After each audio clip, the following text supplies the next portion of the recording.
Hello friends, are के competition class में आप सभी का स्वागत है। अमृत सीरीज के अंतर्गत आज हम मैथ के प्रैक्टिस सेट 15 को डिस्कस करने वाले हैं, जिसके अंतर्गत हम अनुपात और समानुपात के 10 महत्वपूर्ण प्रश्नों को डिस्कस करेंगे। तो यदि अभी तक आपने चैनल को सब्सक्राइब नहीं किया तो चैनल को सब्सक्राइब कर लें और वीडियो को लाइक और शेयर करना ना भूलें। तो आइए प्रैक्टिस सेट 15 को शुरू करते हैं। पहला प्रश्न क्या है? किसी व्यक्ति की आय तथा व्यय क्रमशः 11:10 है। यदि प्रतिवर्ष वह 9,000 रुपये की बचत करता है तो उसकी मासिक आय कितनी होगी। यहाँ हमसे मासिक आय पूछ रहा है और दिया हुआ है बचत जो दिया हुआ है वो प्रतिवर्ष का दिया हुआ है। अनुपात जो है यह आपका प्रतिमास का भी यही अनुपात होगा और प्रतिवर्ष का भी यही अनुपात होगा, अनुपात में परिवर्तन नहीं होगा। तो आय और व्यय, आय अनुपाते व्यय 11:10 है। तो आय 11 है, व्यय 10 है, तो बचत कितनी हो गई? इसका अंतर निकालेंगे। एक बचत होती है, यहाँ पर बचत कितना दिया हुआ है? 9,000। तो 9,000 की तुलना हम किससे करेंगे? 1 से कर देंगे और निकालना हमको मासिक आय। तो आय कितनी है? 11। अब मासिक आय है और ये क्या है? ये एक वर्ष का है, तो हम 12 से क्या करेंगे? इसमें भाग दे देंगे, काट देंगे। तो 12 सते 84 और 12 पंचे 60, 11 जीरो से जीरो हो गया यहाँ पे, और 11 पचे 55, 11 सते 77 और 5 82, 8,250। यही हमारा आंसर हो गया, मतलब 8,250 रुपया। आइए दूसरा प्रश्न देखते हैं। दो संख्याएं 1:3 के अनुपात में हैं। यदि इनका योग 240 हो तो इनका अंतर कितना होगा। दो संख्याएं मान लेते हैं A और B है, 1:3 के अनुपात में है। इनका योगफल दिया हुआ है 240। तो योगफल इनका कितना हो जाएगा? 3 और 1 4। निकालना क्या है हमको? अंतर निकालना है। तो इनका अंतर करेंगे, कितना आ जाएगा? 2 आएगा। यही हमको निकालना है। 2 बार में कट जाएगा और ये 12 दूनी 24, यहाँ आ गया कितना? 120। तो योगफल कितना है? 240। तो अंतर कितना हो जाएगा? 120। यही हमारा आंसर हो गया। आइए नेक्स्ट प्रश्न देखते हैं। तीसरा प्रश्न देखते हैं। ए, बी तथा सी में रुपया 1,050 को इस प्रकार विभक्त किया जाता है कि ए का भाग बी तथा सी के संयुक्त भाग का 2/5 हो। तो ए का भाग क्या होगा, यह हमको ज्ञात करना है। तो का किसके साथ लगा हुआ है? यहाँ बी और सी के संयुक्त भाग के साथ का लगा हुआ है, तो ये क्या हो जाएगा? हर हो जाएगा। और ए का भाग क्या हो जाएगा? 2 हो जाएगा। तो यहाँ से हमको अनुपात प्राप्त हो गया ए अनुपाते बी प्लस सी का संयुक्त भाग। तो ए हो गया हमारा 2 और बी और सी हो गया 5। ये अनुपात प्राप्त हो गया। अब कह रहा है कि रुपया 1,050 को तीनों में व्यक्त करना है। तो तीनों में विभक्त करना है, तो 1,050 की तुलना हम किससे करेंगे? 5 2 7 से करेंगे। और निकालना क्या है? ए का भाग, मतलब 2 से हम गुणा करेंगे। 7 एकम 7, 7 पचे 35 और 15 दूनी 30। ए का भाग कितना हो गया? 300। यही हमारा आंसर हो गया। अब आइए चौथा प्रश्न देखते हैं। x² प्लस में 4y² बराबर 4xy हो तो x अनुपाते y का मान हमको ज्ञात करना है। तो इस तरह के प्रश्न को हम ऑप्शन से सॉल्व करेंगे तो हमारा जल्दी से सॉल्व हो जाएगा, और हमको कितना जल्दी से जल्दी सॉल्व कर सकते हैं वही यहाँ पे सीखना है। तो यहाँ पर देखिए, यह जो वैल्यू दिया गया है यह x और y का वैल्यू दिया गया है। तो x के स्थान पे पहले हम 2 रखते हैं और y के स्थान पे 1 रखते हैं। अगर दोनों तरफ बराबर आ जाता है तो वही हमारा आंसर हो जाएगा।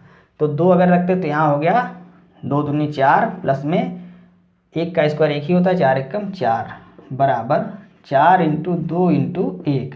यहाँ आ गया आपका 8, यहाँ आ गया 4 दूनी 8, मतलब दोनों तरफ बराबर हो गया।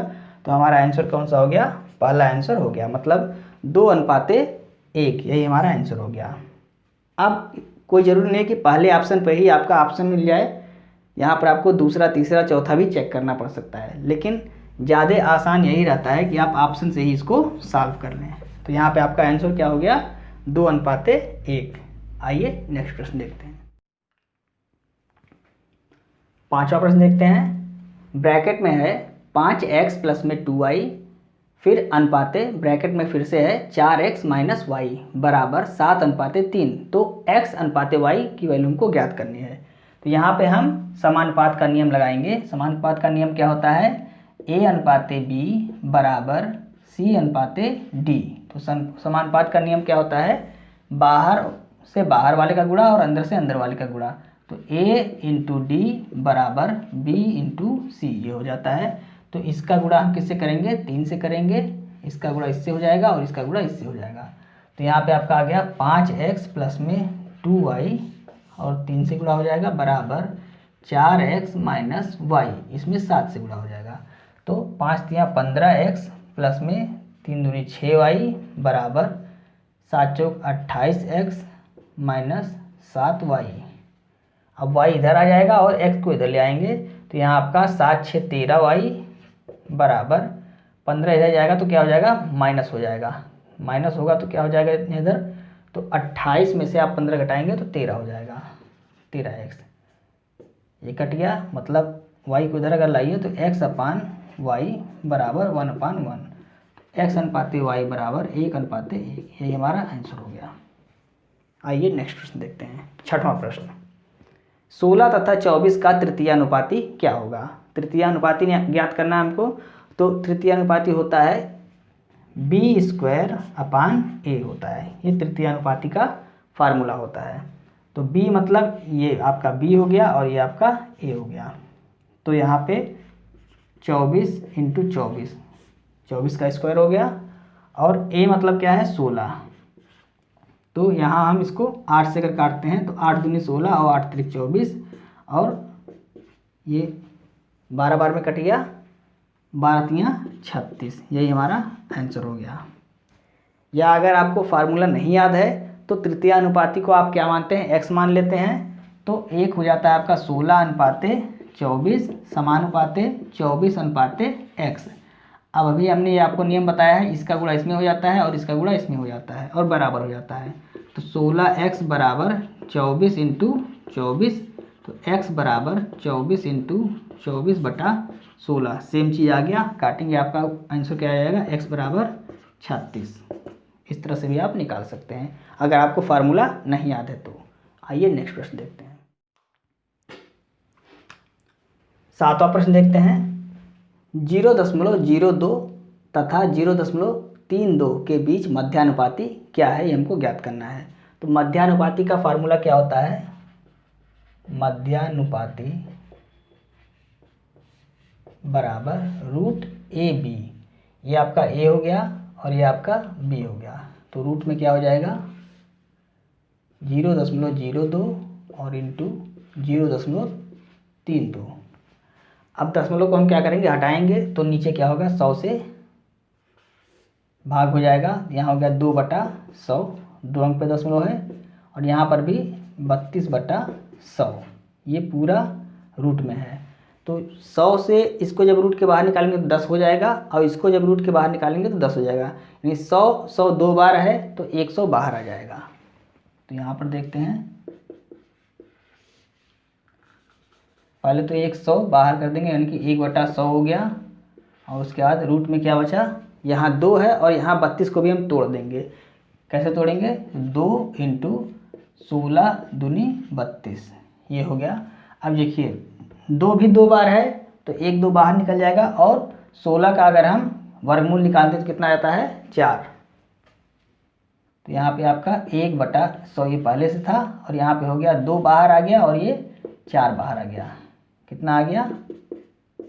4 दूनी 8 और 100 से जब भाग देंगे तो कितना आ जाएगा? 0.08। यही हमारा आंसर हो गया। 8/100 हो जाएगा। तो जब 100 से भाग देंगे तो 2 अंक पे दशमलव लगेगा तो 0.08 यही हमारा आंसर हो जाएगा। 8वां प्रश्न देखते हैं।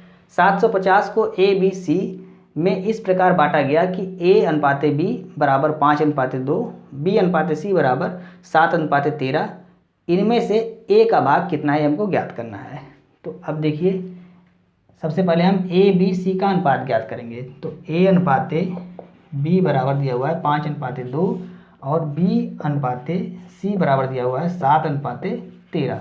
तो A/B/C ये निकाल लेंगे। तो यहाँ B दोनों में कॉमन है, यहाँ क्या इसकी वैल्यू है 2 है और यहाँ पर 7 है। तो 7 दूनी 14, पहले हम B के नीचे लिख लेंगे। अब A का अनुपात यहाँ 5 है, नीचे के कॉमन से गुणा तो 5 7 35 और C का अनुपात यहाँ 13 है तो ऊपर के कॉमन से गुणा, तो 13 दूनी 26, मतलब 35, 14 और 26 ये हमारा कटेगा नहीं, तो यही अनुपात हमको प्राप्त हो गया। अब कह रहा है 750 को ABC में तीनों में बांटना है, तो तीनों में बांटना है तो 750 तीनों का योगफल हो गया, तो इसका योगफल कर देते हैं, तो 6 4 10 और 5 15, 2 1 3 और 3 6 1 7, 75 हो गया। निकालना क्या है, A का भाग हमको निकालना है। A का भाग कितना है 35, इससे हम गुणा कर देंगे, 75 से 10 बार में कट गया और यहाँ पे आपको कितना आ गया 350, A का भाग आ गया 350, यही हमारा आंसर हो गया। आइए नेक्स्ट प्रश्न देखते हैं। 9वां प्रश्न देखते हैं। एक धनराशि ABCD में क्रमशः 3:4:9:10 के अनुपात में विभक्त किया जाता है। यदि C का भाग B के भाग से 2580 अधिक है तो A तथा D की कुल राशि कितनी है। तो चारों का अनुपात लिख लेते हैं, A B C और D, 3 4 9 और 10, ये अनुपात हो गया सबका। कह रहा है यदि C का भाग B के भाग से 2580 अधिक है, C का भाग B के भाग से यहाँ कितना अधिक है 5 अधिक है, तो इसकी तुलना हम 5 से कर देंगे। निकालना क्या है, A तथा D की कुल राशि कितनी है, A और D की कुल राशि, तो ऐड कर लेंगे, कितना आ जाएगा 10 3 13, 13 से हम गुणा कर देंगे, काट देंगे इसको, 5 25 25, 5 एकम 5 और 5 अंक 30, यहाँ आ गया। अब 13 6 78 और 13 कम 13 7 20 और 13 पचे 65 66 67, मतलब 6708, यही हमारा आंसर हो गया। 10वां प्रश्न देखते हैं। 3:5 के प्रत्येक पद में छोटी से छोटी कौन सी संख्या जोड़ें कि नई संख्या 3:4 के अनुपात में हो। तो 3 और 5 में हमको प्रत्येक पद में कौन सी संख्या जोड़ें कि नया अनुपात कितना हो जाए, 3:4 हो जाए। तो हम देख लेते हैं, 3/5 इसको लिख सकते हैं, तो 3 में भी हम x जोड़ देते हैं और 5 में भी हम x जोड़ देते हैं, बराबर कितना आ जाएगा 3:4 आ जाएगा। अब इसका गुणा कर देंगे, इसका गुणा इसमें और 3 का गुणा इसमें, तो यहाँ आपका आ गया 4 3 12 प्लस में 4x बराबर 3 का गुणा इसमें होगा और इसको हम इधर ले जाएंगे, तो 5 3 15 प्लस में 3x।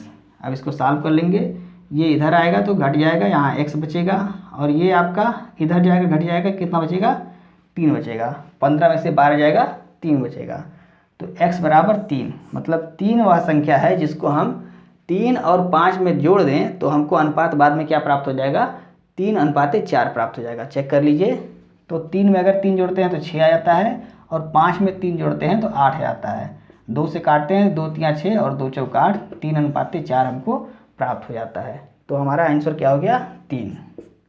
तो दोस्तों आज के जो प्रैक्टिस सेट था थोड़ा सा आसान प्रश्न था, लेकिन आसान और कठिन सभी प्रश्नों को समझना जरूरी है, क्योंकि जब बेस अच्छा रहेगा तभी हम आगे चल के बड़े बड़े प्रश्नों को सॉल्व कर पाएंगे। तो दोस्तों यदि आपको वीडियो आज की अच्छी लग रही है तो आप इसे अपने दोस्तों को भी शेयर करें और वीडियो को लाइक और सब्सक्राइब करना ना भूलें और बेल आइकन को प्रेस कर दें, जिससे हमारी आने वाली सभी वीडियो की नोटिफिकेशन आपके समय पर मिलती रहे। मिलते हैं नेक्स्ट वीडियो में। जय।